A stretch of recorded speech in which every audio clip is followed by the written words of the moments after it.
I've got a squeaky chair now. I might spray it with something. Well, that's what you got to do that on your own time, Mark. This is riveting TV. Right.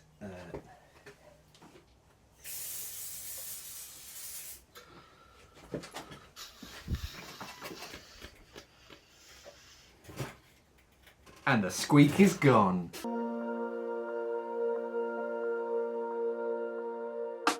Hey guys, how's it going? Happy Friday. It is Ask Mark number 15. I hope everyone's okay. How are you, Mark? You all alright? I'm okay. Yeah, I just got a shipment of scuba diving products, so I can start doing more product videos for you lovely boys and girls out there. Yeah, I can do some actual product reviews where I talk about stuff, and I have it in front of me. I've got a Shearwater Peregrine. Yeah, so look forward to that. Spoilers, we were going to announce that on Daily Decode. But no. Yeah, I heard, did you get products? I didn't know that. I wasn't twiddling my thumbs waiting for you. Yeah, for everyone watching and listening, basically, yeah, this is like the second recording. We started it, and literally after like 2 minutes, and we're just about to like get everything going, I heard a delivery van turn up. I'm like, and then my dog start howling, so I was like, there's someone at the door. Bless you. Right, let's crack on. Let's answer some questions. So the first Hashtag Ask Mark. Hashtag Ask Mark. In a month's time, it will be Ask Shark, maybe. Yeah, perhaps. yeah. Or question mark. Oh yeah. No. Yeah. We change everything. No, I'm not changing everything. Anyway, question number 1. It's from Marcos, channel regular Marcos. He says, "Hi guys, I'm currently doing my DM course. What is your opinion on tackling the course skill circuit with backplate and wing and long hose versus traditional?" And then he says, "PADI equipment, which is jacket plus octane." Yeah. Let me just run through it quickly in my head.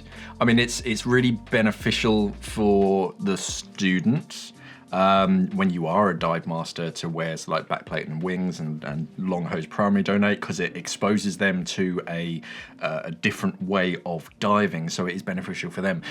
For you as a DM, actually learning and doing the skill circuit, the main issue that you'll get is in demonstrating skills. It's going to be hard to like jump through those fences, because it's going to be you have to be a dummy to demonstrate all these skills. And if you've got a DIR style harness, you won't be able to demonstrate skills the same as your students. So that is gonna be tough. The whole sort of dive master course is designed around teaching PADI divers that sort of way. So I'd almost, if you're doing it in the pool, I just use school equipment, so that way it's exactly the same as your students, so that it is very much monkey see, monkey do. You're doing the sort of motions with the equipment that they're familiar with, and they know exactly sort of what to do.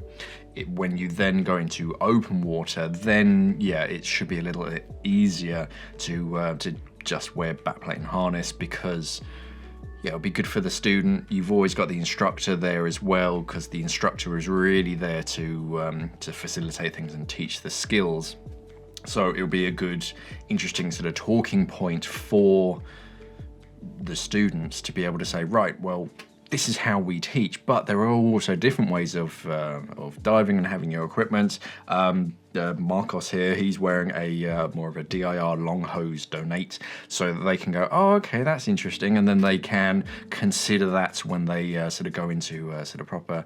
And as far as practicality, it's going to be a bit safer for the students as well, because you do have that long 1.5 or 2 meter long hose to be able to donate if there is a real incident. So for teaching in the pool, I'd probably just use school equipment. It's exactly the same as what they'll be learning to dive in. As far as doing your actual skill circuit, yeah, It's just going to be easier. You can do most of it, but especially BCD removal and replacement, that's going to be a little bit sort of trickier to try and demonstrate, oh, okay, now you lengthen off the straps when you can't actually lengthen off your BCD straps. And out of air situation, it's just going to be a little bit too much for students to, oh, okay, so you take your primary out and donate it, but I don't. So realistically, in the swimming pool, school equipment, open water, it's a bit more sort of open, so you can use sort of backplate harness, but invariably just kind of ask your instructor, see sort of what they recommend, and invariably I think they'll probably recommend you just use school equipment. The other one would be, if you still have to do it, equipment replacement. One of the old traditional skills of the Dive Master course is that you have 2 DMs and you basically have to swap completely all of your equipment, and it's basically watermanship skill to make sure that you're comfortable in the water. If you're wearing a backplate and harness with a DIR style harness and the other DM is just wearing a traditional jacket style BCD or something, then yeah, it's going to be kind of complicated to get out of yours and get them into yours while swapping into a jacket at the same time. So actually a bit of adjustability is a little bit easier for that. But yeah, I think the world does need to sort of become a bit more open to sort of backplate and harnesses as far as like entry-level training, at least in like awareness. Because when I was sort of learning and teaching, it was just like, right, this is your jacket BCD, it's fully adjustable, you've got pinch clips, this is an octo, off you go, that's how you dive. Nowadays, I think a lot of people are actually teaching people how to dive with long hose primaries and yeah, backplates and harnesses. Cool. Hopefully that helps you out, Marcus. Anyone else, any other DMs that have come up with this issue?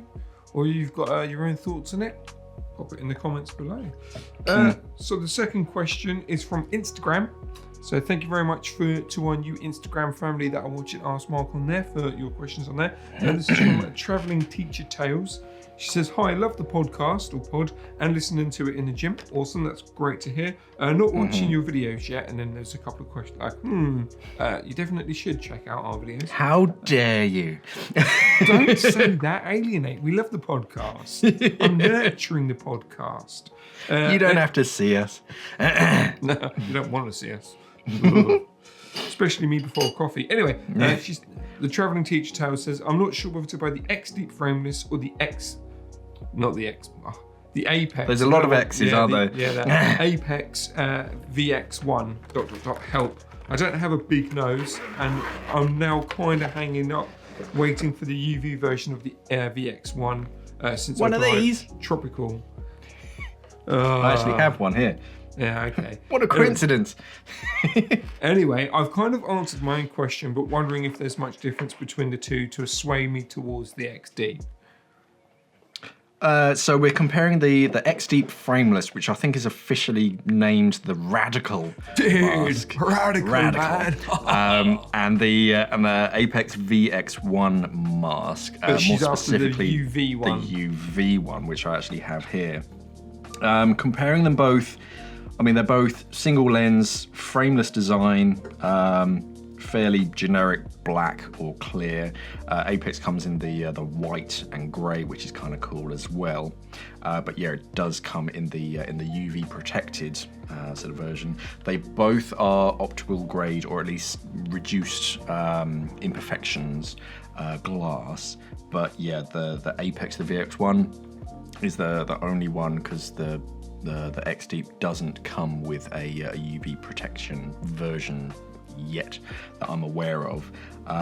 So yeah, that would be the main selling point. The other one is the sort of the box and the accessories that you come with it. Now the Apeks one is more expensive. The standard version isn't substantially more expensive than the XDeep, but you do get more with it. So the first thing is that the box that it comes in, the mask box, it's not the traditional like plastic clamshell style box that most masks come in. It's that what's it called, EVA or something kind of case. which is just a bit nicer. It also comes with a neoprene mask strap, so that's sort of a tick in its favor as well. And yeah, it does come with that UV protective lens as well. So yeah, after a while they're fairly similar, really, if you do sort of boil it down. There's no huge reason why I'd suggest going for the XDeep over the Apeks. So yeah, I'd recommend going for that Apeks. It is a nice mask, and yeah, as you say, it comes in that UV version, which is going to protect your eyes from harmful wavelengths of light. So yeah, awesome. Apeks for the win. Nice one. So the next question is from Critter Hunter. It goes, what's your guys' favourite critter? I'd have to go for the flamboyant cuttlefish, but it's a tough one. What's your favourite critter then, Mark? My favourite critter is my little corgi Rupert.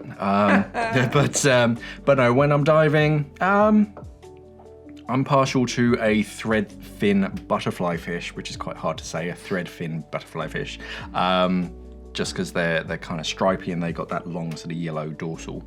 As far as like little creepy crawlies, I don't know. There are some quite cool swimming crabs sort of around here in the UK. They've got instead of like spindly pointy legs, a few of their back legs are flat like paddles.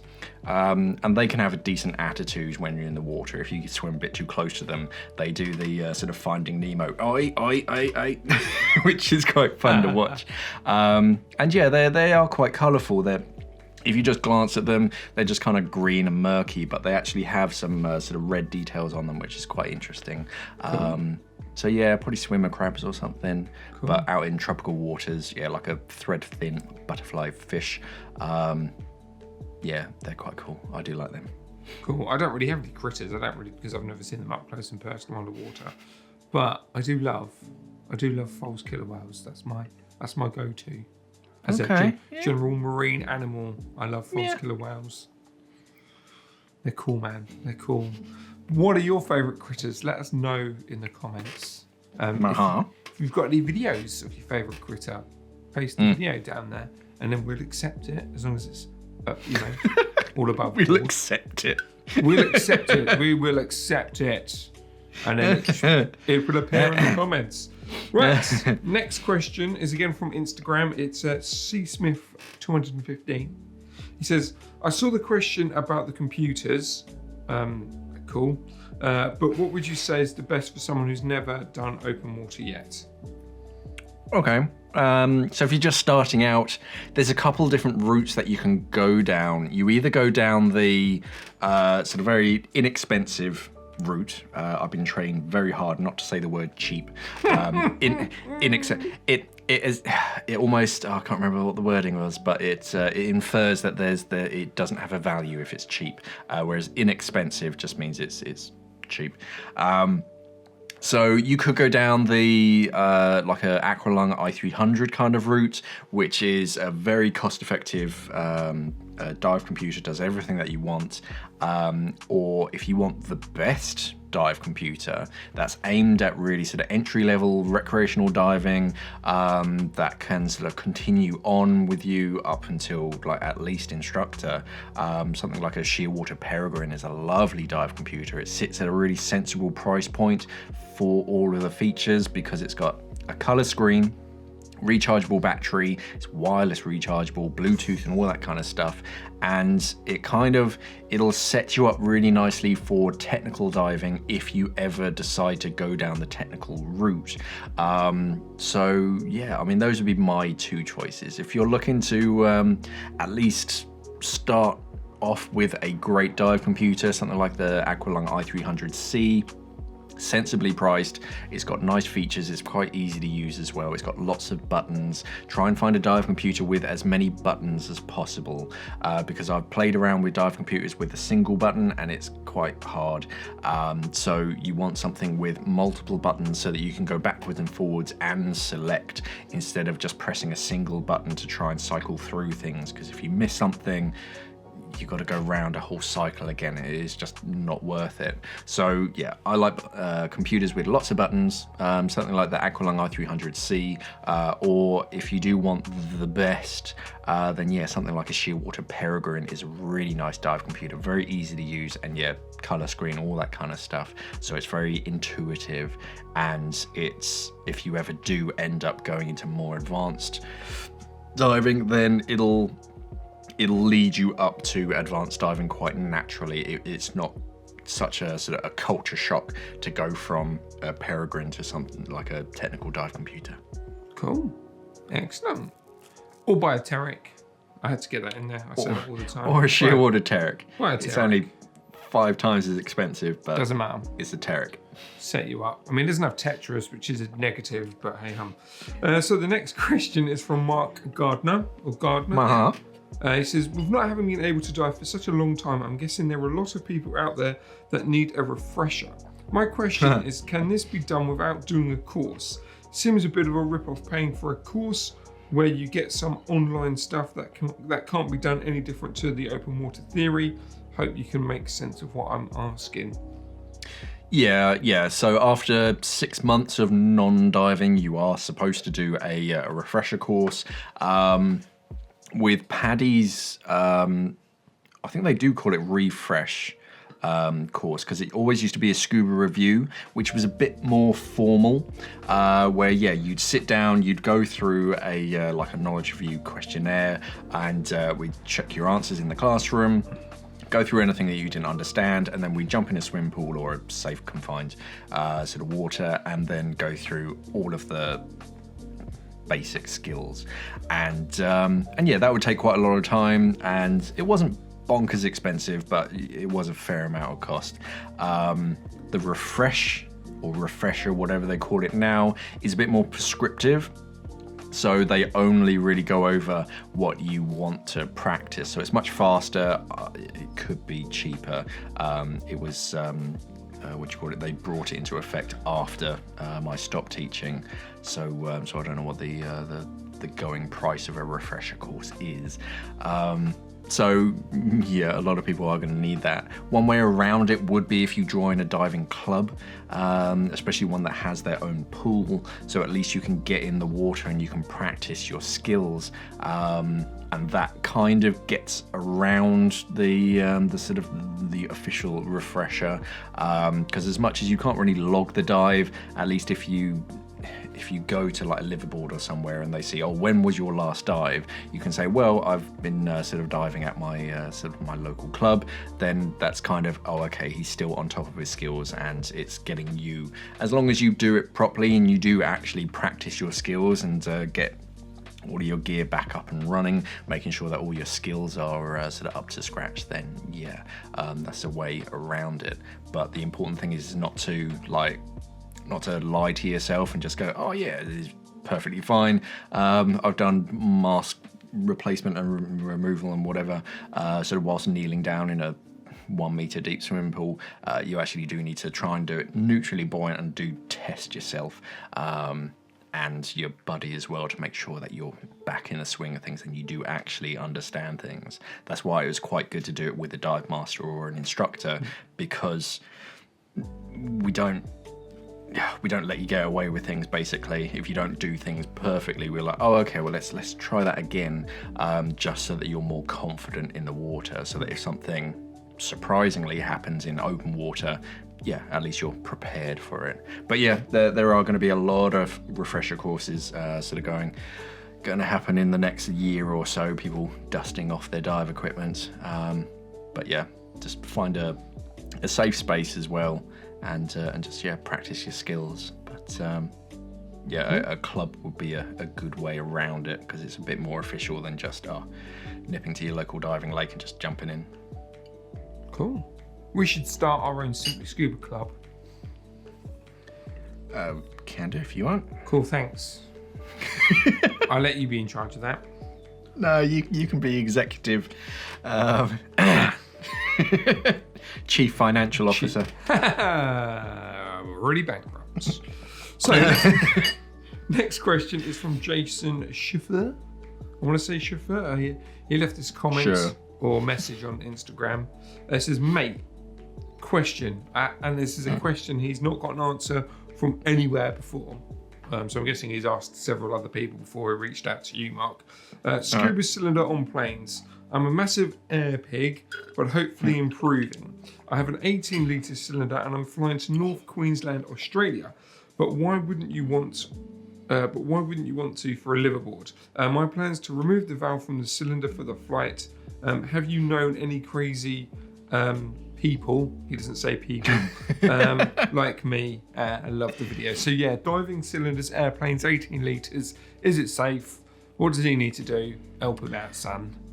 Yeah, I mean, you can travel with cylinders. The important thing is that one, that you contact the airline beforehand so that you can check their like requirements. Two, as you say, take the valve out because they do not like pressurized containers. Even if it is empty, they want that valve out, so there's no way it can sort of hold a charge, and there's no way you can damage your cylinder. An 18 litre is huge. So, I mean, if that's steel, that's going to be heavy, and that's going to suck for your baggage allowance, or your extra baggage. So, yeah, that's going to be pretty expensive. There's a couple ways around it. If you do breathe a lot, sort of faster than your buddies, and a 15 litre isn't enough, because most places, especially liveaboards, when you go, you get like a 12 litre cylinder standard, or 11.1 litre, I think is the technical size most tend to use. Or if you pay a little bit extra, they'll bump you up to a 15 litre, so you do get a little bit extra. If you still need extra, then I'd probably turn more towards either twin sets, because they can get you twin 12s in a lot of cases, so that way you have plenty of gas and you have the extra redundancy. Or you can either hire or bring with you a pony cylinder and then just strap it to your 12 litre. So if you had a like a 7 litre pony brought with you, then you've got your 12 litre plus your 7. Yeah, you do have more gas, and again, you have that redundancy, so you do have extra first stages for safety. But traveling with an 18 litre, you're going to have to sort of weigh up, one, how much is that going to cost you as far as literally shipping it to wherever you're going and back again, versus either renting twins or bringing a smaller pony cylinder. Granted, you have to buy that as well. So yeah, there's lots of things you have to consider. He should just get a rebreather, then he doesn't have to worry. There is rebreather, a touch more expensive than a 7 litre, but yeah, it is an option. Right. Okay. Anyone out there that, as he says, is an air pig?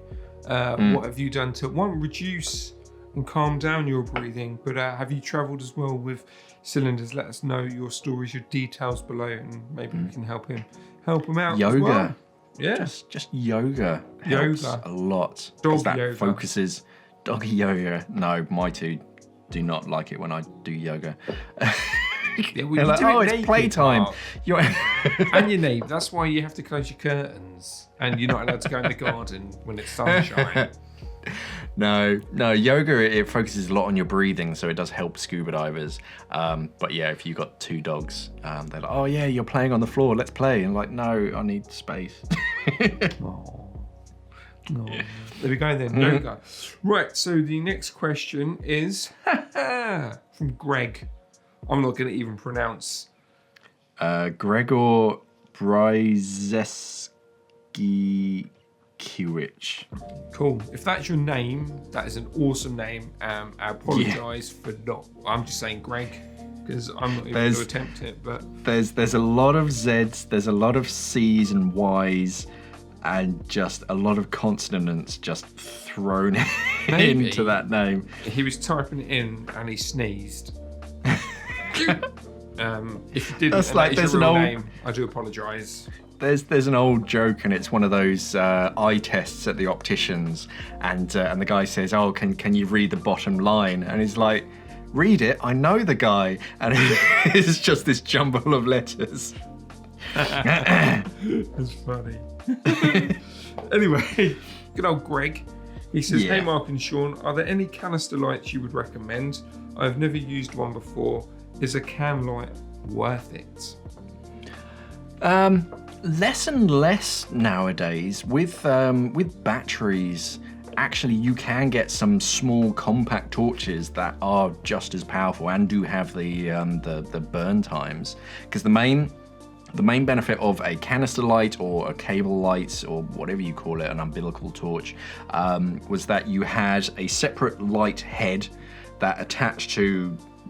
You either hold it or you put it on a Goodman handle on the back of your hand, and then that was relatively small, sensible size, and then you had an umbilical or a cable that then led to a battery pack, which back in like lead battery days, you required that kind of size because it was always a trade-off between brightness and burn time. The brighter the torch, the shorter the burn time. So to be able to have these decent, powerful torches to burn for any sensible amount of time, you needed a whacking great big battery.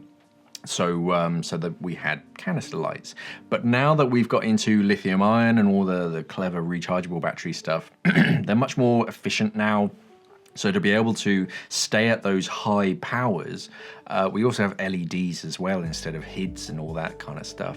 So torches are much more efficient. So you can get really powerful torches with a rechargeable battery on the inside, but in a relatively small package. I mean, I like Ammonite. They're quite a smart brand, and yeah, they're quite a halcyon and Finsub and whatnot. There are plenty of good brands out there, but actually nowadays, yeah, you can get a decent, powerful torch in a relatively small package without the need of a cable and a separate battery. It's quite good if you're running a heated undersuit, because you have the battery pack anyway. Just get a big like 24 amp battery, and then you can connect a torch to that and run them both off a single battery. Saves a bit of weight and space, but another nice thing is that if you ever drop the torch accidentally, it's physically tethered to you, which is quite nice. But actually nowadays, yeah, you can get just handheld torches that are really powerful. One thing that I would say is that just because a torch is substantially cheaper doesn't mean it's better. We're getting quite a few sort of imported brands, and even though they claim that their lumens is like such and such, actually when you legitimately test them, and I've been speaking with some of the actual people who actually test torches, they're like, yeah, they say it's 3000 lumens or something. It's not what it's actually kicking out. And you do have to be a little bit careful of lithium-ion rechargeable batteries because they do get hot and they do catch fire. So do try and get a reputable torch brand, because I'd rather pay a bit extra than risk burning my house down. Definitely. I bought a bike light a couple of years back from China. It cost me like 15 quid, but it's like about a gazillion lumens. It was bright. It had its own battery source, but yeah, I could cook an egg on the lens, and it's meant to be LED, and LEDs aren't meant to really give out that much heat, but I could cook an egg on the lens and wrap the battery pack with bacon, and then halfway through my cycle I can have a nice like breakfast or something. I'd say straight in the bin. It didn't go in the bin. I got rid of it the way you're meant to get rid of it, but yeah, definitely. Yeah. If it, sometimes it's, what is it, the light, what's the saying? You like to say it a lot. Is it buy cheap, buy twice? Buy cheap, buy twice. Yeah. Yeah, but yeah, get something that's something I learned very early on, especially with scuba diving equipment. Yeah, buy cheap, buy twice. Everything from cheap dive knives, because they just rust in an instant, to regulators, because by the time that you use them and you're like a couple seasons in, you're like, oh, I wish I'd just gone for the fancier one. Yeah, makes sense. Anyway, yeah, that's very interesting. But yeah, so basically, because of the technology, you can get smaller, lightweight ones that are just as efficient, if not more efficient. Yeah. Than those old school ones. It's either that, or maybe he's looking at old Greg's, maybe looking at a second-hand one, maybe. Possibly. It's technology has come leaps and bounds. I mean, when I first learnt to dive, I was using I think it was a 400 lumen torch, and that wowed other divers because it was so bright, because it was an LED. Yeah, it was just bonkers. You switch that on compared to some of the other torches that other people were using. You're like, wow. Now the torch that I use is like, I don't know, 2,500 lumens at full power. Nice. My backup torch is 1,000 lumens, so that's over twice as powerful as my primary torch was back then. Yeah. So yeah, and battery burn times is just, again, gone leaps and bounds, so it's so much more efficient nowadays that you don't really need a canister unless you're doing some proper long excursion dives where you're not going to get a battery charge anytime soon. Cool. All right. Hopefully that helps you out. Any other suggestions about canister torches and stuff? Comments below. And we have one last question. The last question is from Zahiru Hafiz. I probably said that wrong, but sorry, mate. Anyway, it says, hi guys, I recently purchased my first BCD, which is a backplate and wing style. Special thanks to Mark, who exposed, this isn't Crime Watch, is it? He exposed the basics of how to assemble a backplate BCD on his channel. What channel? I don't know what that is. Anyway, I've been thinking about adding weight pockets to the BCD, but I'm curious on your opinion on weight pockets. Which do you prefer, weight belt or weight pockets? Let him know. He needs it. Yeah, personally, I quite like a traditional weight belt just because it's a bit more customizable in a way, in that if you just have two weight pouches, that's exactly where your lead has to be, and it's traditionally kind of in front of you, which, if that works for you, great. If it doesn't, then that's kind of where the majority of your lead goes. Whereas if you do have a traditional weight belt, you can put some around the front, you can put some on the sides, you can put some sort of up towards your kidneys. You can kind of sort of move the lead exactly where you want it to. There are definite benefits to weight pouches or weight pockets, though, in that with my weight belt, if I have to ditch lead, I have to ditch it all.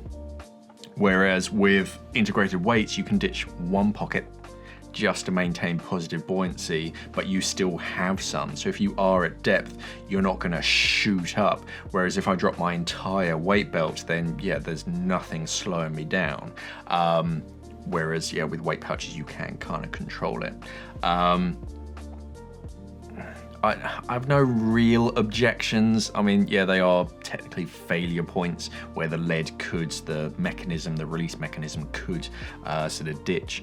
But yeah, just look around, see what people recommend about the release mechanism. A lot of them nowadays, especially when you get into backplate and harnesses, they're just traditional pinch clips, which are pretty reliable.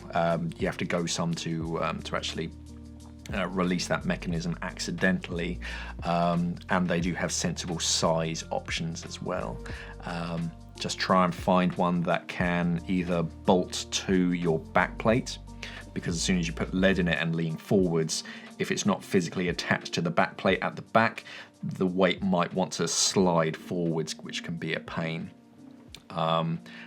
If not, make sure it's got a decent tri-glider on it so it physically sticks on position on that waistband so it doesn't slip forwards. But they don't offend me. I'd be happy diving with integrated weights.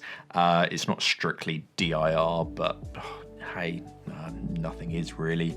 So just dive with what makes you feel most comfortable. Personally, I like a weight belt.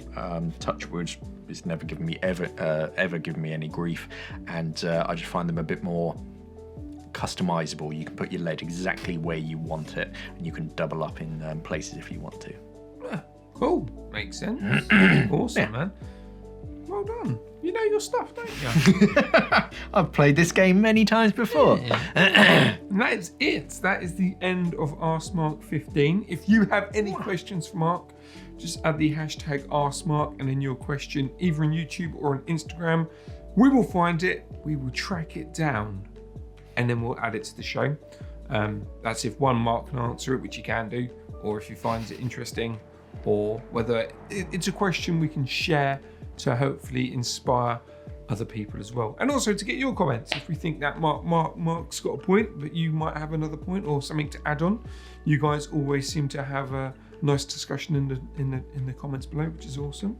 But yeah, that's it. Anything else you want to say, Mark? That's all. Don't forget to head over to simplyscuba.com because that's the main reason whilst we're here. We've got a website, haven't we? We sell a few bits and bobs, which is why I do have sort of stock. So yeah, if you do want to see me break down the latest dive equipment, we got these product reviews. We can officially call them because we're adding a new section to it where I do actually review it properly.